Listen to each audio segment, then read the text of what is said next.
All right, good deal. This is Roger Pascal. Hey, I'm with Real Impact today. We got a great show tonight. But first of all, um, I'm Roger Pascal, CEO of Real Impact Training. Sorry, we've been running all day. We've been running all week. I'll tell you more about what's going on with Randy. Let's see if I can. I got the wrong background here. I got me in the background. There we go. Okay. So with that, we're going to deal with that. You're going to see me twice on the screen tonight. So I'm CEO of Real Impact Training. Um, oh well, I'm not going to worry about that. Okay. So at Real Impact, we improve the quality of people's lives through real estate investing. Real Impact franchises provide local real estate investors with networking and educational meetings. Our locations are franchise owners in various locations throughout Texas and Oklahoma. In addition to our monthly meetings and our workshops and our property tours, our franchise owners also offer a variety of one on one mentoring programs that can help you no matter where you're at in your personal real estate journey. If you're interested in learning more about our training options, please reach out to one of our franchise owners. You can find the franchise locations and contact information online at realimpacttraining.com. The website is realimpacttraining.com. There it is. Just click on the locations and the button in the middle of the screen. In a couple of seconds, several of our locations will pop up, and you can just click on any of those. So tonight, we're just gonna have the fireside chat with Randy Hughes and myself, our special guest on land trust. So, one of our primary objectives each Sunday night is to provide you with the opportunity to ask questions about real estate investing and how to build your business. No need to wait for the next week to start. Just type your questions in the chat box and we will get to you on your questions. Now, if you're on YouTube and you don't see a chat box in there in the question and answer end of it, you need to subscribe to the channel. All you hit is the subscribe button. You don't have to do anything else. Then it will open up a chat box for you to reach out and well, it's going to have your checkbox there, so you can reach out and ask us any questions tonight. I am ecstatic and pleased to introduce Randy Hughes. So, Randy, you've been traveling this last week. I've been with you at every meeting that you have done. You were in Texas. You did 7 meetings plus a fish fry last night, which is pretty awesome. That just worked in. Yeah. But so you did 7 meetings for us, 6, 7, I guess 7 meetings. And starting on Monday and wrapping up yesterday. Saw lots of people, and let me just introduce everybody real quick. If you don't know who Randy Hughes is, Randy Hughes, in my opinion, is the most knowledgeable guy on land trust, and I'll stand toe to toe with anybody out there on that. But Randy knows more about how to do your properties and land trust than anybody I've ever met or even heard of in this industry. So, Randy, I've been using land trust for about 15 years. I've been following your direction. It's worked very well. So let's talk a little bit about um, a little bit about why people would need to have land trust, what their problems would be if they do not, or yeah, let's talk about what their problems would be and how a land trust can solve those problems. All right. Well, thank you for inviting me to be on this webinar again tonight, Roger. This is fun. We did one last Sunday night as well, and I had a great time all week long talking to real estate investors, and they're my kind of people. I like real estate investors because I like the way they think. They want to build wealth, and they want to better themselves, as opposed to it seems like a lot of Americans that just want to sit and watch TV these days and complain that they don't have any wealth or any opportunity. And so that's why I like to spend my time with real estate investors. So thank you for that opportunity. I think maybe before we get into what you asked me, Roger, just a little bit of background, assuming that many, if not all, the people on tonight's call were not at any of my meetings this past week. They may be wondering, well, what's this big deal about a land trust? Why do I need to know about that? I'm busy trying to put together deals. And so just give you a little background. It was several thousand years ago, actually 1800 BC, when the first trust was created back in Egypt. And they were in Egypt for a couple thousand years. And then they progressed all the way across to Rome, and Roman law. They used it for a couple thousand years, and then it made its way to England because England used to be, the controlling country in this world. And they were in England for 1,000 years before the law of trust came across the pond from England to the United States, when the folks that came from England settled here in the United States. The first trust was formed about 125 years ago by Chicago Title, and it was designed to help create a suburb of Chicago. And Chicago Title formed that very first trust to accomplish that goal. Don't let this concept intimidate you. I know when you hear the word trust, you might think of big bank columns and safes and all the things you see when you go into a bank. But a trust is merely just a few pieces of paper. That's all it is. It's a contract between two parties, a trustee who holds title, and a beneficiary who's in control of the trust but doesn't hold title. And that's what's unique about the Illinois type land trust that we're talking about here today. It's in the eyes of the IRS, it's called a grantor revocable trust. It's a pass-through, meaning that you don't file a tax return, you don't get a tax ID number, there's no franchise fee, no registered agent. They're very, very simple to create and very powerful to use. And as I told many of the folks this past week at the meetings I was speaking at, probably the easiest and quickest, least expensive form of asset protection for us real estate investors is to not put our name on the title of real estate. Just by not owning real estate will prevent a lot of problems in your life. Now, I've been in this business over 50 years, and I've seen a lot of problems that real estate investors have had because they owned real estate in their name.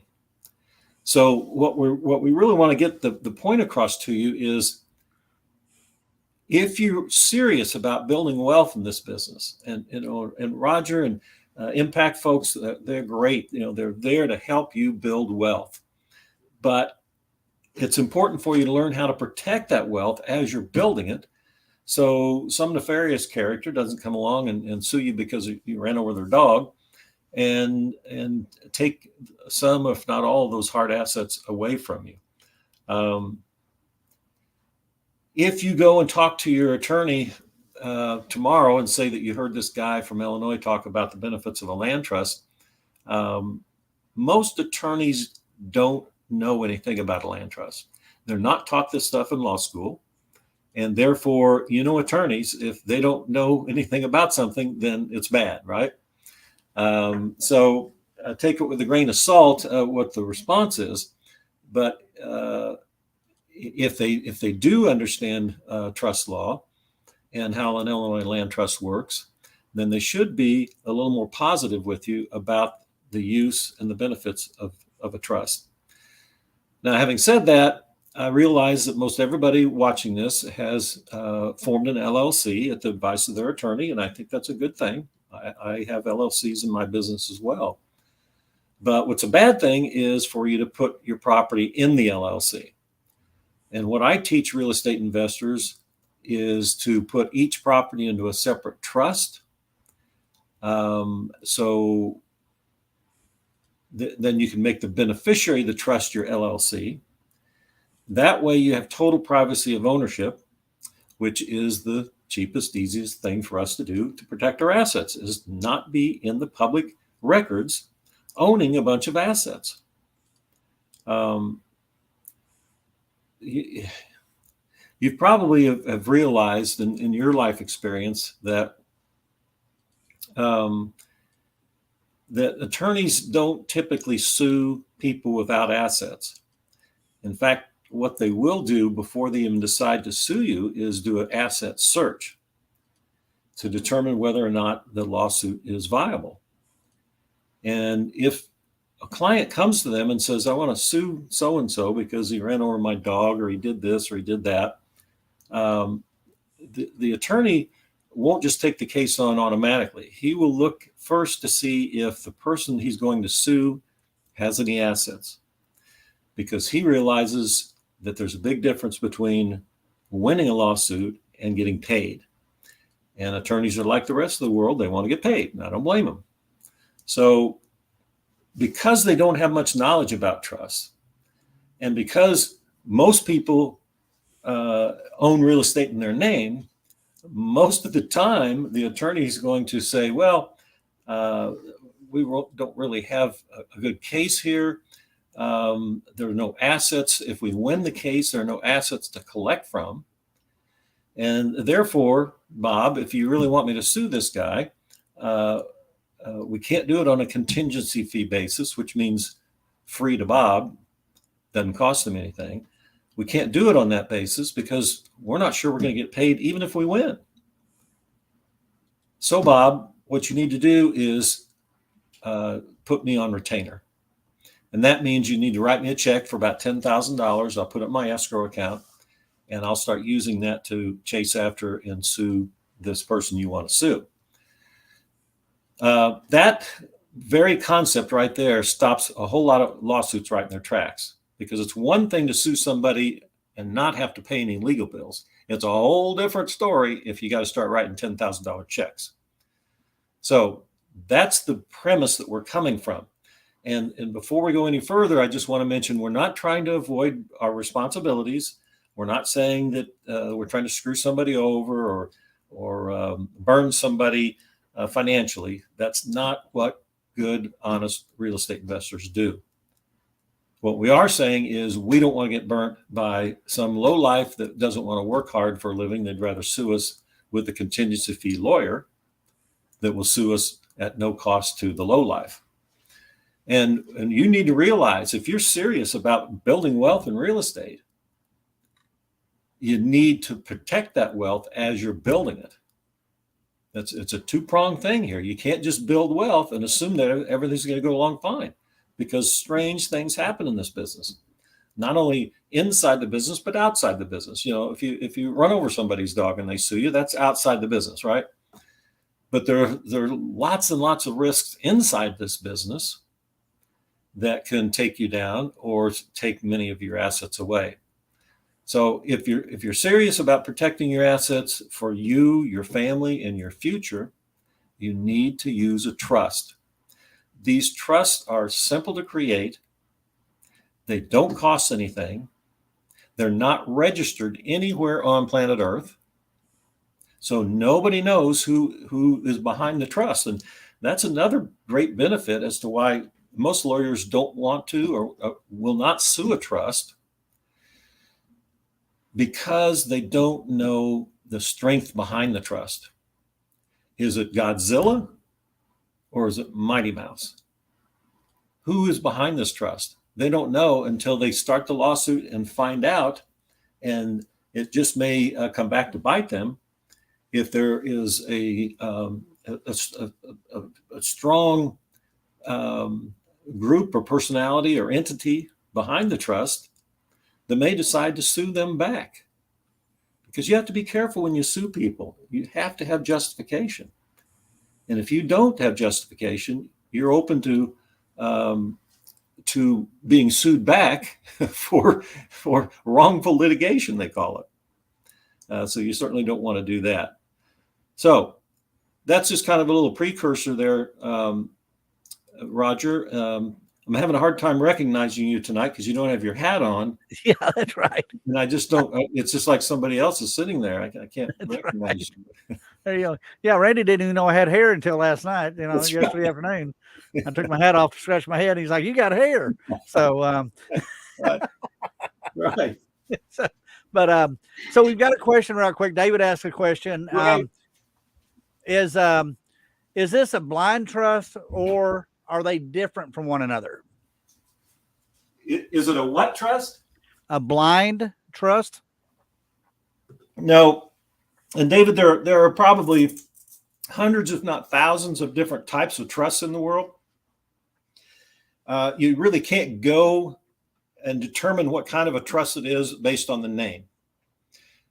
You need to look at the trust document. The name could say, this is the Man in the Moon Trust, and that tells you nothing about what really happens inside that trust. The trust agreement is a contract between the trustee and the beneficiary. And once you read that contract, then you know what kind of a trust it is and what it's trying to accomplish. Is it revocable? Is it irrevocable? Does the trustee have any powers or all the powers in the beneficiary? Is there a director? Is there a board of directors?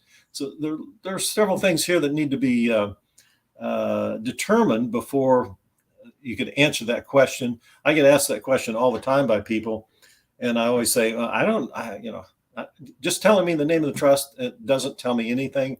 Send me the trust agreement, I'll read it, and then I'll tell you what kind of a trust it is. But the short answer to your question, David, is these are grantor revocable trusts, which means that you as an individual created this trust, you granted a property into it, and you made either yourself or your entity, your LLC or your corporation, the beneficiary. And these are primarily for real estate assets.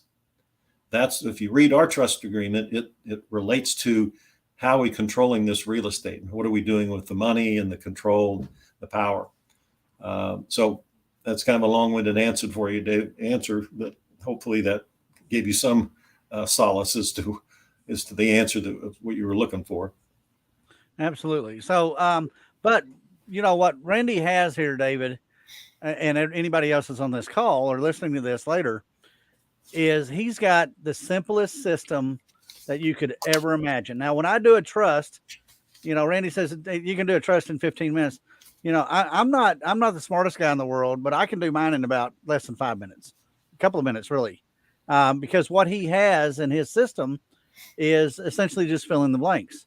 There may be some customization here and there that you might want to look at, and Randy goes over that with you, but they're really, really so simple to do. It's just, it blows my mind. First one I did, I'm like, oh my gosh, this is crazy simple. Why doesn't everybody do them?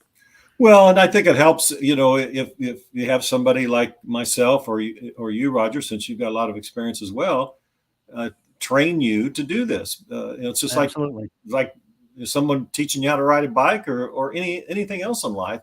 If you have a teacher, you're up and running much faster than if you have to discover everything on your own. And that's why I'm coming back, not only because I love Texas and all the folks in Texas, but I'm coming back on May 20th to teach an all-day class, a land trust class. And I will teach you, if you come to that class, I'm going to teach you how to fill out a trust agreement. You'll actually complete your first trust in that class. Absolutely. And you need to understand that it doesn't cost anything to create a trust. Like obviously, if you set up an LLC or a corporation, there are fees involved, and maybe even a tax return that's necessary. But that's not the case with these trusts. No tax return, no tax ID number, no bank account. It's as simple as it can be. I'll answer all your questions on May 20th, and you will walk out of that class having formed your first land trust. Absolutely. So anybody listening, if you go to realimpactevents.com You can register on there. It's $49 for the day, and that's including lunch. But well, first of all, yes, I think everybody in this business, they need to do trust, or they need to at least know how trust can protect them. Now, you made a comment this week that was very interesting to me. Is we have so many of our people that we work with say, "Well, I'm totally protected. Nobody knows who owns these properties because I have them in a LLC as a Wyoming or a Nevada LLC." So, tell us about what's happening there.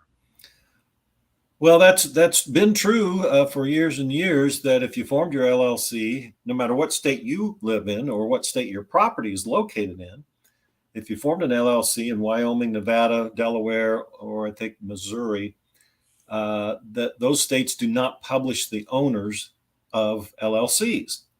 So that would give you anonymity. Now, it's still not smart to put all your real estate assets in an LLC, whether you have anonymity or not, because you're aggregating your assets for a lawsuit. So in other words, if somebody sues one of the assets in that LLC and gets a judgment against that asset, that judgment's going to go against every asset in the LLC or corporation. So it's not smart to do that. And that's why I want to teach you how to put each property in its own trust. So they're all separated. They're all protected against each other. Excuse me. Forgot to turn off my phone. So they're all protected against each other, and then have the LLC or the corporation own those trusts. But that's the past. The future is upon us. January 1st, 2024, new mandate by the federal government came out just the end of last year, that effective January 1st, 2024, they are putting together a registry of all corporations and LLCs. What that means is no more anonymity, and certainly not if you're titling real estate in those entities. That's really not a good idea. The good news is land trusts are not part of the mandate. So what this does is it makes using a land trust even more important January 1st, 2024 than it's been since time began. And that's what's interesting. And that's why I kept telling people with these audiences I spoke at this last week, is that it's always going to be harder next year to have asset protection and privacy than it is this year, no matter what year you're talking about, because the government is always cracking down on things and making things more difficult. For example, it used to be a lot easier to do things before 9/11, but after 9/11, the feds came out with the Patriot Act, which really tightened the screws down on bank accounts and individuals and information. And now they're tightening screws down a little bit more. So if you truly want to have privacy of ownership, you got to put them in a trust first. Then the beneficiary of your trust will be the LLC. Yeah, that LLC will be on the registry. It has to be. But it's not going to show up in public records. Nobody will know that the LLC owns the trust because there's no registry for trust. You can't look up who owns a trust or what the assets are in the trust. So just making it that much more important that you clear your calendar for May 20th. Come to this class. We'll do registration, I think, about 8:30. We'll start at 9. We're going to provide lunch for you. It's going to be a great day.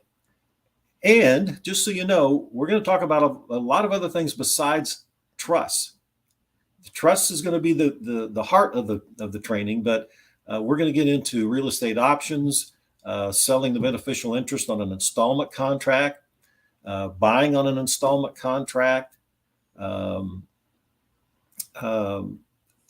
just a myriad of ways to make money in this business. So you're going to leave that class with some great ideas and some ways to make money that you hadn't even dreamed about before. And I think anytime someone can provide that kind of education for you, it's worth your time. So please register, come to that. It's going to be a fun day. And what the heck, you get free lunch anyway, right? There you go. There you go. So Now on the you were talking about the LLCs and stuff. My trust, I have my LLCs as the beneficiary. So you still put the properties in the LLC, or essentially the LLC controls the property. Well, let's rephrase that. You put the properties in the trust, Right. and Okay. the trust is owned by the LLC. Right. Okay. And then I own the LLC, or the individual owns the LLC, and just makes things so much easier on that. So, Randy, people on this call know that I do a lot of subject twos, and that's why I just absolutely love trust. That there are people out there that say, "Oh, you don't need to put your subject to in a trust," and that's true. You don't have to. A lot of people don't put them in a trust. I do. It just makes life easier.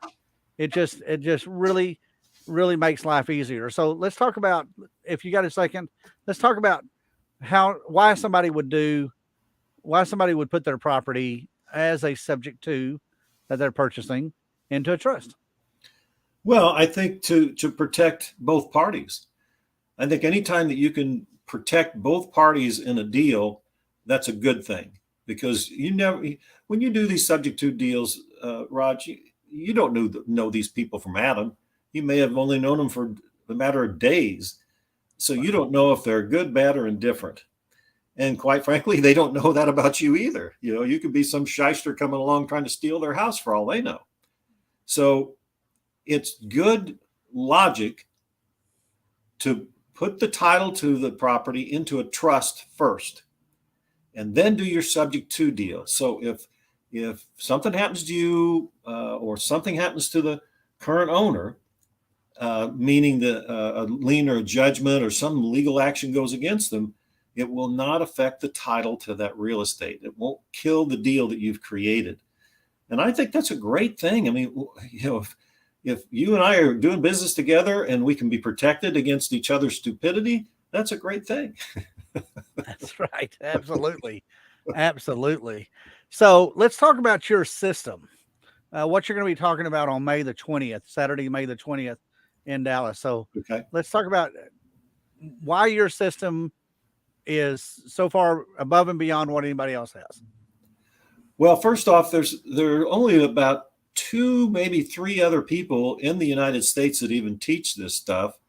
And those other folks teach it on a superficial level. It's part of a bigger package, some $5,000 package that they've sold you. And you come to a 3-day training, or do a 3-day training online. And, an hour of those 3 days is on trust. That isn't going to cut it. You're not going to learn how to do this in an hour's time and not do it right and protect your assets the way you want to. My system, first off, I've written every word of it. It's not a bunch of legalese. My Land Trust Made Simple basic course is 98 pages long. Yep, thank you. And it's easy to read. You don't have to be a lawyer to understand it. And pretty much anybody probably that graduated from junior high could read it and understand it. So that's the first thing, is I did make it simple to understand. The second thing is, if you have somebody like myself who has used these trusts for 40 some years in my business, I can teach you a lot of techniques to use the trust to your benefit that other people wouldn't understand or wouldn't even think of. For example, in my trust agreement, it says that if my trustee even smells a lawsuit coming down the pike, she must immediately resign and forward her entire files on the trust to the successor trustee, who's probably going to be in another state. So I put what I call poison pills. And again, this is not to cause anybody to lose money that's doing business with me. It's to protect me and my assets and my family's future. I have some other poison pills in the trust agreement, and we'll go through that in detail on the 20th. But these trust agreements can be, you can put it whatever you want to in them, as long as it's not illegal or against public policy, they say. In other words, Roger and I can't agree contractually to meet tomorrow morning and have coffee at the local McDonald's and then rob them and put that in a contract. That doesn't work. Right. But we can agree to, we're going to meet every Monday morning at McDonald's and have coffee, and we're going to go out looking for deals afterwards. And any deals we find, we agree we're going to split 50-50. So we can create a trust on a single piece of paper, and it's legal, but we want a trust agreement that's got teeth in it. And my trust agreement has a lot of teeth, and that's what you're going to get from me on May 20th. Absolutely. So, so when they get, when they come in, they'll have the opportunity. Well, when they leave that event on Saturday, they're going to have, everybody in that room has going to have written their first land trust, or written a land trust. Right. Right. Yeah. So, and they'll also learn why to use these trusts. Not only, asset protection is just one small little benefit. They're great for estate planning. They're great for making more money on every deal you're doing. For example, when you put your property into a trust, the trustee owns the property, full legal and equitable title. You, as beneficiary, don't own real estate. You own personal property. And those are different laws. Real estate laws and personal property laws are different. So if you use a trust, for example, you're doing a subject to deal, and you use a trust, when you do that, you're avoiding transfer tax, the assessor reassessing the property, and your real estate taxes going through the roof. You can avoid the due on sale clause, because you're not dealing with real estate. You're dealing with personal property when you transfer the beneficial interest in a trust. So, for example, you find a killer deal on a $200,000 house that grandma and grandpa bought 50 years ago for 10 grand.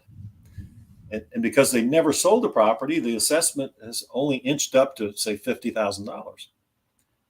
If you pay $200,000 for that property, the assessment on the day of closing is going to go from $50,000 to $200,000 in a matter of seconds, which means your taxes are going to quadruple in one day. Wouldn't it be nice to keep that $50,000 assessment? You can if you use a trust. Wouldn't it also be nice, now that we're in a much higher interest rate environment, we're at 6 and 7% on our loans now, right? There are a lot of folks out there sitting on 30-year, 1.5%, 2%, 2.5%, or 3% loans. Think of the value there is between a 1.5% loan and a 7% loan. Just the interest alone. The house, who cares if the house goes up in value? Who cares if you pay off the loan? Just look at that interest rate difference from a cash flow standpoint. You'll make thousands and thousands of dollars more on that property if you buy it and keep that 1.5% interest rate in there for the next 25 or 30 years. Absolutely. Absolutely. So, we talked about this, I think it was on Thursday night or Friday night. But I have a property, it's in a trust, and I had the next door neighbor of that property call me complaining about my tenant last week. And I just racked my brain trying to figure out, how did she get my number? And I was pretty sure the tenant didn't give it to her. Here's my landlord. You can call them and complain about me. I don't think that happened. And it took about a day and a half to 2 days before I realized what happened. When I go buy a property, and I've owned that property for 10 years, I've had the same tenant in there since day one that I've owned that property. It's a subject to, and it's in a trust. And nowhere out there is it recorded that I'm the owner of that property, or I'm associated with that property. And she calls me and she's complaining about my tenant. And And she, so I go through with it. I take her name, I take her number, I tell her that I'm going to talk to the tenant. We'll work to resolve her complaint. But then I realized after a couple of days, and I was telling you about it, that how she got my name and number. When I buy a property, I always go to the immediate neighbors and hand them my business card and say, "Hey, if you're ever interested in selling your house, give me a call." Well, darn it, she kept that business card for 10 years, but she did say, "I've had the hardest time trying to figure out how to get your contact information." And but she didn't say I had your business card, but I know that's the only way she got it. Well, And let me make a suggestion, Roger. When you do that in the future, that's a great marketing technique. Just don't do it to the immediate properties around your property. yeah, well, maybe so. The one next door neighbors, don't give them your business card. Go another door down before you start handing out cards. Well, actually, I did pick up the house across the street that way. So, well, actually, this is the house I picked up because I bought the house across the street. Then I went to that house, and and I've got a couple of those out there. So but yeah, it was just I was like, there's no way she could have figured out who I am, and there you go. I created my own problem, my own challenge on that. Not a big deal. My tenant's not a serial killer, or they're not, they're not sacrificing chickens in the backyard. Let's say that. So it's just a minor little thing, and it'll be easy to resolve. But at the same time, I just couldn't figure out how she found me and all that deal. So when you're coming here on May the 20th, it's going to be an all day event. We're going to start that morning at around 9 o'clock. You're going to wrap it up that afternoon, close to 5. And they will have the opportunity of getting into your system. So you've got several workbooks that are on the kind of the top right hand corner of the screen right now. You've got your documents. There you go. You've got your documents on the USB key there that comes with it. Now that's an upgrade that, you're not, but for just them coming, they're going to get, you've got a brochure on there. CJ, if we can drop that off. You've got a booklet that you're going to give them. Yep. Reasons to use a trust. So how many reasons are there to use a trust? In that booklet, there are over 50 reasons to use a trust. And I'm actually working on editing and revising that, putting out a new booklet, because believe it or not, after 40 some years of using these trusts, I still discover ways of using a trust that I never knew before. So they're very versatile. Everybody needs to use these if they're a serious real estate investor, Raj. Very good. Very good. So you also have an ongoing group call, training call. What do you call that call? I do. It's called the Land Trust University training call. And anybody that gets my system will get a membership for 6 months free. And what that includes is if I update any forms, invent any forms, or create any new stuff, which I'm doing all the time, they get that included as a member. They get to participate in my monthly training call, which is on a Saturday morning at 11 a.m. Central Time. It does change depending on my travel schedule. So I always send out 2 reminder emails the week prior to that Saturday training. The trainings are recorded. So if you miss it, you can still listen to it. In fact, you have access to the archive of 13 years of training calls that I've done by subject matter. So you can go in and just look at the subjects and see which ones you're interested in listening to. And I'm the only guy on the planet writing a land trust newsletter for real estate investors. And that's bi-monthly. That's every 2 months that issue comes out. And you will have access to the archive of the last 13 years of the newsletter as well. So a lot of value.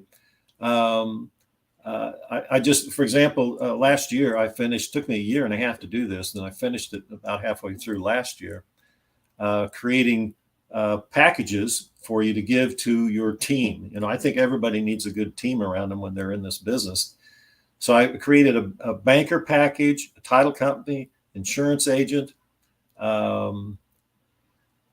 uh, let's see, a lawyer, um, and maybe one other one. I'm trying to remember, but these are packages. For example, if you start doing these trusts and you go in to see your accountant to do your taxes at the end of the year, and the accountant says, "Well, what are these trusts? I don't know anything about trusts." All you do is hit print out this little packet that explains to him what a trust is, how they work, and gives him a sample tax return to show him how to do it. Same with your lawyer. A lot of people, when I make them my students, they say, "Well, my lawyer knows nothing about trust, but I like him and I want to continue doing business with him. How can we solve that problem?" So I wrote this packet that you hand to your lawyer, just print it out and hand it to him, and it gives him all the history on trust, the law on trust, everything that a lawyer would want to know about a trust before he starts helping you close deals using these trusts. Same with your banker. If he's never loaned money to a trust, it explains how to do that. Your insurance agent, if he's never insured a property in a trust, you just hand it to him. So I've done all the legwork. I've done all the hard work for you. All you got to do is become my student, and I will lift you up from there. Absolutely. So I'm going to backtrack a little bit here, Randy, just real quick before we close out. Now I think there's a lot of people that we saw this last week that have never worked with trust, and they really don't understand that process. So who are the parties on the trust? You've got the beneficiary, the trustee. So who is actually in the trust? Okay. There are two primary parties to the trust: the trustee, who holds legal title of the property. They're going to go on the deed. So if anybody goes to the county records and looks up who owns this property, it's going to show Billy Bob Thornton, trustee for the red, white, and blue land trust number 1234. That's the only thing they're going to know about that property. Now, if you're the beneficiary yourself, Raj, in the trust agreement, it's going to show beneficiary Roger Pascal. Then it'll probably show what happens if Roger dies. Well, then Roger's daughter is going to be the beneficiary. We'll put her name in there. And that's important because that helps you avoid probate, which means that immediately upon Roger's death, his daughter will ascend to the primary beneficiary. She has immediate control, and she doesn't have to worry about a bunch of legal problems. You can name a director to a trust, and all that means is you're taking the power away from the beneficiary and giving it to somebody else and calling them the director. Now, why would you want to do that? Most people think, well, that's crazy. I wouldn't want to give up the power. Let me just give you a quick example. Let's say that Roger had an adult daughter who was mentally handicapped. She's going to live a normal life, but she's just never going to have quite the smarts that she needs to manage and control an investment property through this trust. But Roger wants to provide some income for her. So he puts a 50-unit apartment building in this land trust, makes his daughter the beneficiary. So all the cash flow, positive cash flow, is going to flow through to Roger's daughter and help support her. But Roger would name himself as the director. So Roger's going to make all the decisions on what happens with the property in that trust. If he refinances, if he sells, it's all up to Roger, not his daughter. So I think that's a great example of how you might want to divide the benefits from the power. Very good. So we had a couple of questions. I've got one right here where on the trustee, how do we keep the trustee from stealing the property from us? Well, I get asked that question all the time. And the short answer is, if it were easy to do that for a trustee, these trusts wouldn't have lasted thousands of years. But the more complicated answer is that there are checks and balances when you go to sell a property or even finance the property in the trust that would prevent the trustee from doing this on his own. For example, if you're going to sell a property, the title company wants to see a copy of the trust agreement.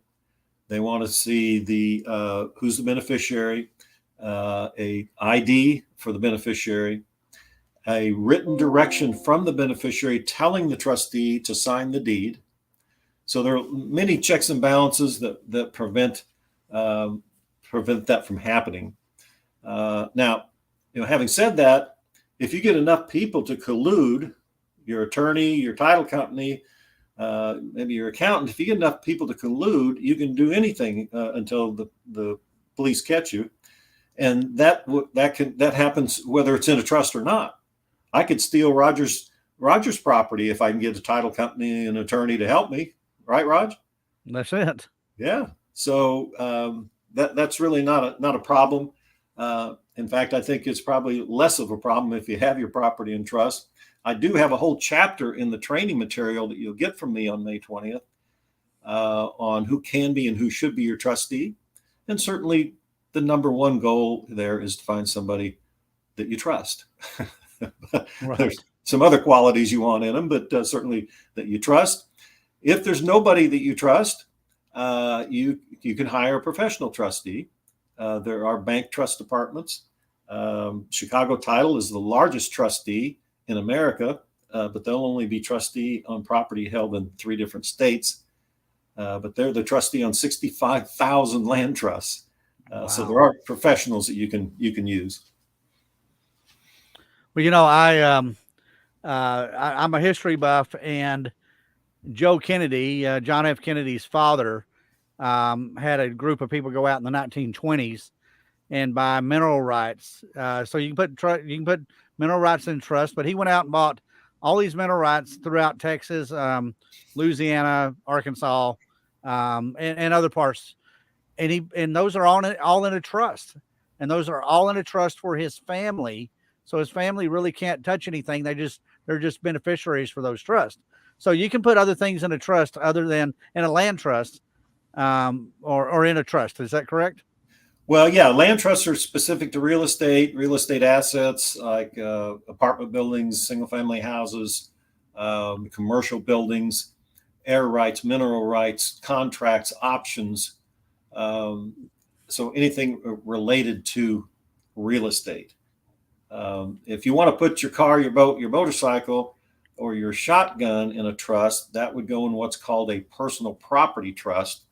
And we will talk a little bit about that on May 20th as well.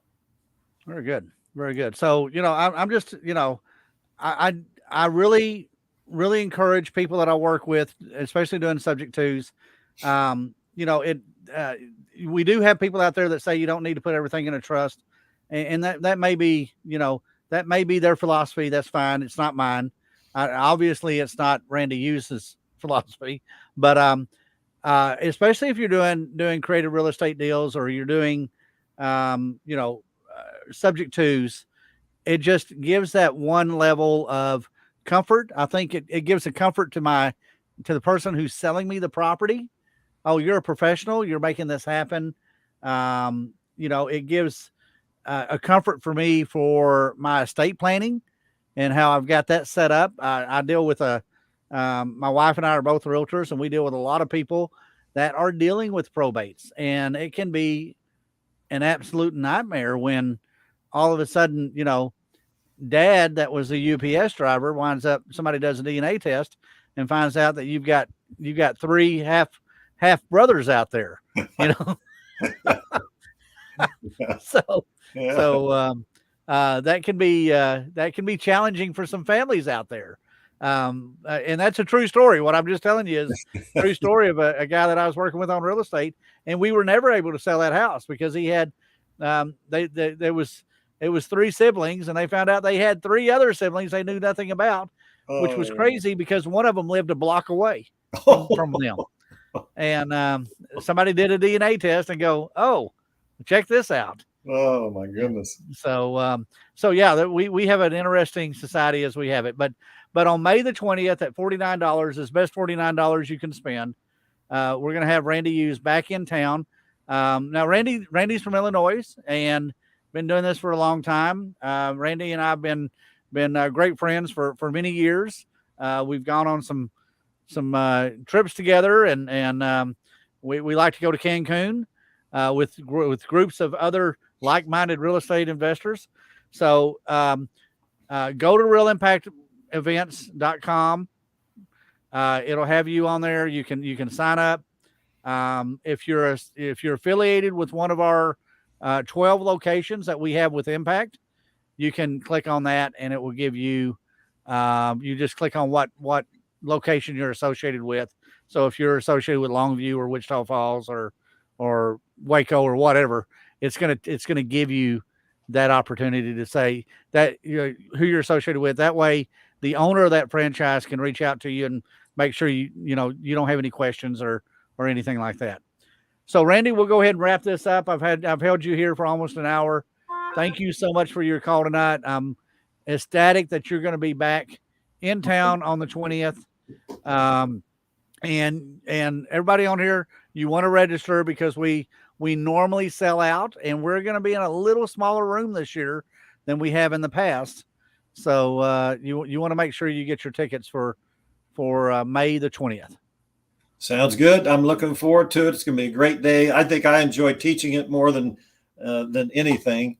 Even though I've been teaching this to real estate investors for 23 years, I still get excited every time I teach it. It's a thrill. Sometimes I learn some things from some of the students, and that's good too. But just to be able to impart knowledge that is so useful and so valuable to real estate investors, warms my heart. Makes me feel like I'm giving back to a business that's been very good to me in my lifetime. Absolutely. And, Randy has helped thousands and thousands of people really facilitate their real estate, making sure they're doing it right.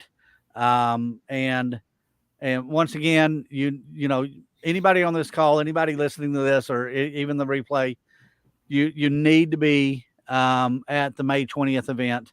It's going to be in Dallas, right there by the Galleria, North Dallas, 635 near 75. Lunch is provided. It's going to be a great time. You're going to network with other like-minded investors, and you're going to meet some people there. We've got some good sponsors that are helping us sponsor this event, so we can bring it to you at this very affordable price. And so we look forward to seeing everybody. Randy, thank you so much for your call tonight. Thanks for inviting me. It's always a joy, and I will see you in 2 short weeks, Raj. Very good. And I appreciate our producer tonight, which is CJ at Fun Grid Entertainment. So thank you for putting this together, CJ, and we'll go ahead and wrap this up. Thanks, Randy. Good night, everybody. Bye-bye. Good night.